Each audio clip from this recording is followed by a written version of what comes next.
আগামী নির্বাচনের পূর্বে যেন শেখ হাসিনাকে যে কোনো উপায়ে বাংলাদেশে এনে এই মৃত্যুদণ্ডাদেশ যে রায়, সে রায়টি কার্যকর করা হয়। জুলাই গণহত্যার নির্দেশদাতা, বিডিআর হত্যাকাণ্ডের নির্দেশদাতা, শাপলা হত্যাকাণ্ডের নির্দেশদাতা সহ অসংখ্য গুম খুন বিচার বহির্ভূত হত্যাকাণ্ডের নির্দেশদাতা খুনি হাসিনার ফাঁসির রায় হয়েছে। পাশাপাশি যার মাধ্যমে, যার সার্বিক সহযোগিতায় সাবেক স্বরাষ্ট্রমন্ত্রী কামাল, খুনি কামাল, যার সার্বিক সহযোগিতায় এই হত্যাকাণ্ডগুলো সংঘটিত হয়েছে, তারও ফাঁসির রায় ঘোষণা হয়েছে। আমরা মনে করি এর মধ্য দিয়ে কিছুটা হলেও আমাদের শহীদেরা যারা ছিল, যারা তাদের জীবন হারিয়েছে এই দীর্ঘ সময়ে, তাদের আত্মার শান্তি পেয়েছে এবং ন্যায় বিচার প্রতিষ্ঠা হয়েছে। পাশাপাশি আমরা এটাও মনে করি যে শুধুমাত্র রায় ঘোষণার মধ্যে সীমাবদ্ধ থাকলে হবে না, বরং খুনি হাসিনাকে ভারত থেকে অতি দ্রুত সময়ের মধ্যে বাংলাদেশে নিয়ে এসে এই রায় কার্যকর করতে হবে। আমরা স্পষ্টভাবে বাংলাদেশের পক্ষ থেকে, বাংলাদেশের মানুষের পক্ষ থেকে ভারতকে বলতে চাই যে হাজারের অধিক হত্যাকাণ্ডের নির্দেশদাতা এবং মৃত্যু দণ্ডপ্রাপ্ত আসামি আপনারা যদি বাংলাদেশে ফিরিয়ে দিয়ে সহযোগিতা করেন, তবেই বাংলাদেশের সাথে আপনাদের যে সম্পর্ক, সেই সম্পর্ক ধীরে ধীরে স্বাভাবিক হয়ে উঠবে। কিন্তু শেখ হাসিনাকে বাংলাদেশে ফিরিয়ে না দিয়ে বাংলাদেশের সাথে, বাংলাদেশের মানুষের সাথে ভারতের সম্পর্ক কখনোই স্বাভাবিক হবে না। পাশাপাশি আমরা দল হিসেবেও আওয়ামী লীগের বিচার নিশ্চিত করার দাবি করছি।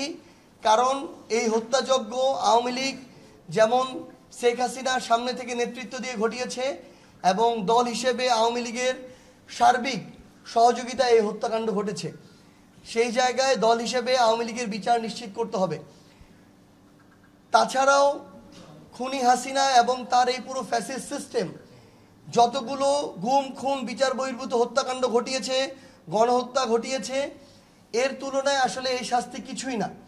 কিন্তু তারপরও যদি এই শাস্তি তাকে বাংলাদেশে এনে অতি দ্রুত সময়ের মধ্যে নির্বাচনের পূর্বে কার্যকর করা যায়, তাহলে এই জুলাই অভ্যুত্থান পরবর্তী বাংলাদেশের মানুষ তারা একটা আত্মিক প্রশান্তি নিয়ে আগামীর গণতান্ত্রিক উত্তরণের পথে নির্বাচনে অংশগ্রহণ করতে পারবে।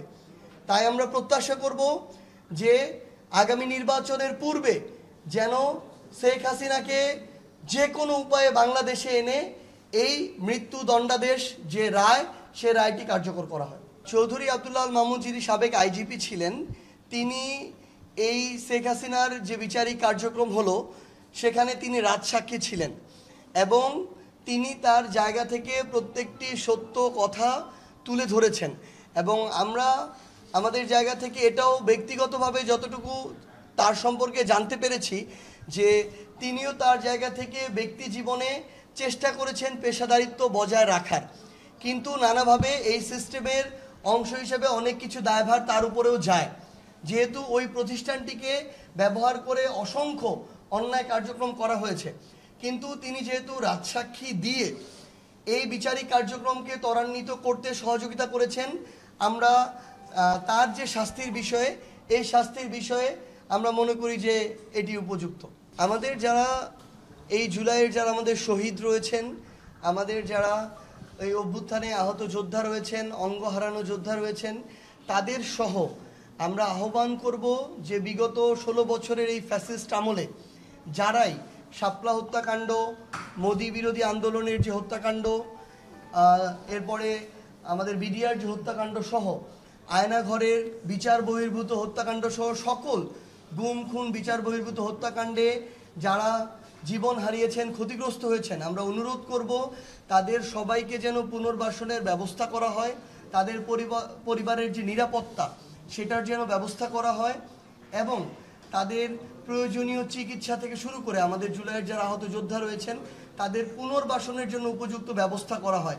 কারণ এমন অনেক জুলাইয়ের আহত যোদ্ধা, শহীদ পরিবার রয়েছে যারা এখন ঠিকমতো চলতে পারছেন না। এবং তারা পরিবারের ধীরে ধীরে বোঝা হয়ে উঠছেন। সো তাদের দায়িত্ব রাষ্ট্রের এবং সরকারের নিতে হবে, কারণ আমরা মনে করি জাতির ক্রান্তি লগ্নে তারাই জাতির সূর্য সন্তান হিসেবে এই জাতিকে সামনে থেকে নেতৃত্ব দিয়েছেন, তারা নিজের বুকে বুলেট নিয়েছেন, তাদের দায়িত্ব এখন রাষ্ট্রের এবং সরকারের নিতে হবে।